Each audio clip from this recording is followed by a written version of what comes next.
Hello everyone and welcome back to The Lost Planeswalker. You're here with me, Jesse, The Lost Planeswalker. And this week we're going to cover a brand new card type, battles, and the mechanics that go along with them. I wanted to help everybody better understand how these all work with the upcoming set coming out. First off, battles are a new card type being released in March of the Machine. These will be a permanent addition to the game, and cards that care about card types will be affected by these new cards. Two examples are Atraxa the Grand Unifier and Tarmogoyf, who both care about the existence of these cards. Now, let's look into the rules text for this card. 310 Battles. 310.1. A player who has priority may cast a battle card from their hand during their main phase of their turn when the stack is empty. Casting a battle as a spell uses the stack. See Rule 601 Casting Spells. Battles can basically be cast at sorcery speed unless otherwise noted. 310.2. When a battle resolves, its controller puts it onto the battlefield under their control. 310.3. Battle subtypes are always a single word and are listed after a long dash. For example, battle-siege. Battle subtypes are also called battle types. See Rule 205.3Q for the complete list of battle types. Siege is the only battle type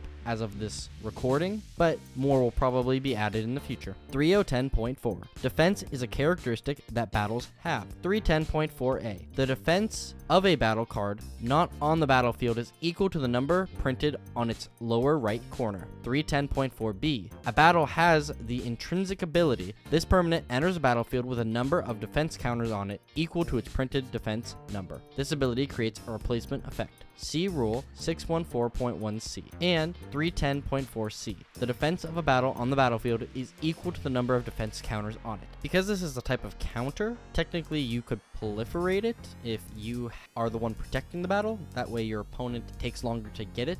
And maybe if you can place additional counters, you can make it harder for them, but there's not really a lot of cards that do that. But one of the easy ways to just track the defense counters is with dice. 310.5. Battles can be attacked. See Rule 508 Declare Attacker's Step. 310.6. Damage dealt to a battle results in that many defense counters being removed from it. 310.7. If a battle's defense is 0, and it isn't the source of an ability which is triggered but not yet left the stack, it is put into its owner's graveyard. This is a state-based action. See Rule 704. 310.8. Each battle has a player designated as its protector. 310.8a. As a battle enters the battlefield, its controller chooses a player to be its protector. Which player may be chosen as its protector are determined by its battle type. See Rule 310.11. If it has no battle types, its controller becomes its protector. 310.8b. A battle's protector can never attack it. A battle can be attacked by an attacking player for whom its protector is a defending player. Notably, a siege battle can be attacked by its own controller. 310.8c.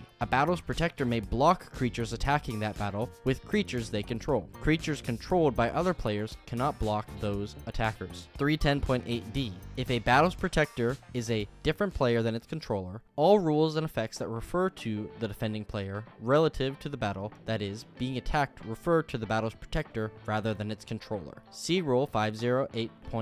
310.8e. If a rule or effect refers to the player who protects the battle, it means the player who is that battle's protector. 310.8f. A battle can have only one protector at a time. A battle's protector stops being its protector if another player becomes its protector. 310.8g. A battle's protector doesn't change if it stopped being a battle or it becomes a copy of another battle. 310.9. A battle can't be attached to players or permanents, even if it's also an aura, equipment, or fortification. If a battle is somehow attached to a permanent, it becomes unattached. This is a state-based action. See Rule 704. 310.10. If a battle isn't being attacked, has no player designated as its protector, or its protector is a player who can't be its protector based on its battle type, its controller chooses an appropriate player to be its protector. If no player can be chosen this way, the battle is put into its owner's graveyard. This is a state-based action. See Rule 704. 310.11. All currently existing battles have the subtype Siege. Siege are subjected to special rules. 310.11a. As a siege enters the battlefield, its controller must choose its protector from among their opponents. Only an opponent of a siege's controller can be its protector. 310.11b. Sieges have the intrinsic ability, when the last last defense counter is removed from this permanent, exile it. Then you may cast it transformed without paying its mana cost. There are surely a lot of new rules and sections below those rules for how battles work,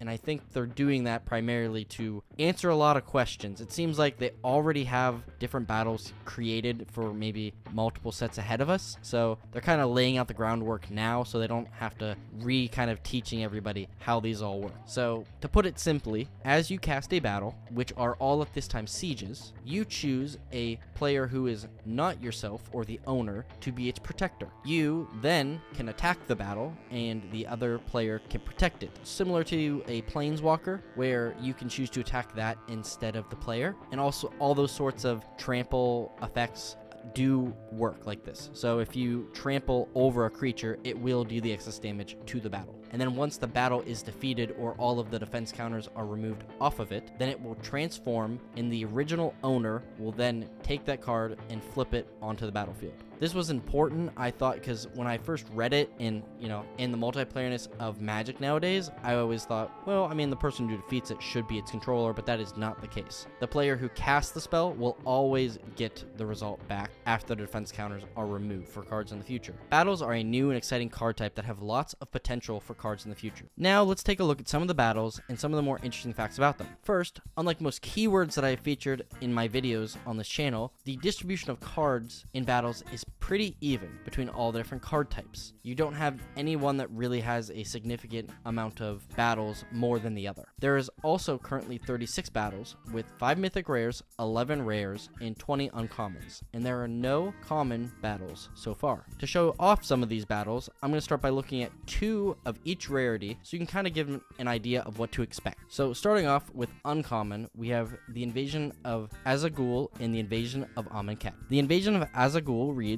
when Invasion of Azagul enters the battlefield, target player sacrifices a creature or planeswalker and loses 1 life. And the Invasion of Amonkhet reads, when the Invasion of Amonkhet enters the battlefield, each player mills 3 cards, then each opponent discards a card and you draw a card. When these transform, we get Ashen Reaper and Lazotep Convert. Ashen Reaper reads, creature, zombie, elemental, menace. At the beginning of your end step, put a +1/+1 counter on Ashen Reaper if a permanent was put into its owner's graveyard from the battlefield this turn. And Lazotep Convert reads, creature, zombie. You may have Lazotep Convert enter the battlefield as a copy of another creature card in a graveyard, except it is a 4/4 black zombie in addition to its other types. This is a really cool card. These uncommons, in my opinion, are already really cool. The ability to basically get a big creature by, sacking permanents every turn is really nice. And also this Lazotep Convert can kind of just become a copy of whatever in a graveyard, which if your opponent is playing a graveyard synergy becomes really huge because they're going to put a lot of good stuff in there and you want to copy it. Now, moving into rare, we have the Invasion of Ikoria and the Invasion of Kaldheim. Invasion of Ikoria reads, when Invasion of Ikoria enters the battlefield, search your library and or graveyard for a non-human creature card with mana value X or less and put that onto the battlefield. If you search your library this way, shuffle. And Invasion of Kaldheim, when Invasion of Kaldheim enters the battlefield, exile all cards from your hand. Then draw that many cards. Until the end of your next turn, you may play all cards exiled this way. In Transformed, we get Zalortha, Apex of Ikoria. Legendary creature Dinosaur. Reach. For each non-human creature you control, you may have that creature assign its combat damage as though it weren't blocked. And we have Pyre of the World Tree. Enchantment. Discard a land card. Pyre of the World Tree deals 2 damage to any target. Whenever you discard a land card, exile the top card of your library. You may play that card this turn. If you thought those uncommons were good, these rares are even better. If you have a big board state, Zalortha, Apex of Ikoria just lets you swing in and possibly just kill an opponent. And Pyre of the World Tree is a red player's dream. Discard those land cards and then basically just exile the top card of your library and you can play it. This can help you dig to get some of those value pieces you need, and I think both of these are amazing cards. And lastly, we have the Invasion of Tarkir and the Invasion of Chandalar. Invasion of Tarkir reads, when Invasion of Tarkir enters the battlefield, reveal any number of dragon cards from your hand. When you do, Invasion of Tarkir deals X plus 2 damage to any other target, where X is the number of cards revealed this way. And Invasion of Chandalar reads, when the Invasion of Chandalar enters the battlefield, return up to 3 target permanent cards from your graveyard to your hand. When these flip, we got Defiant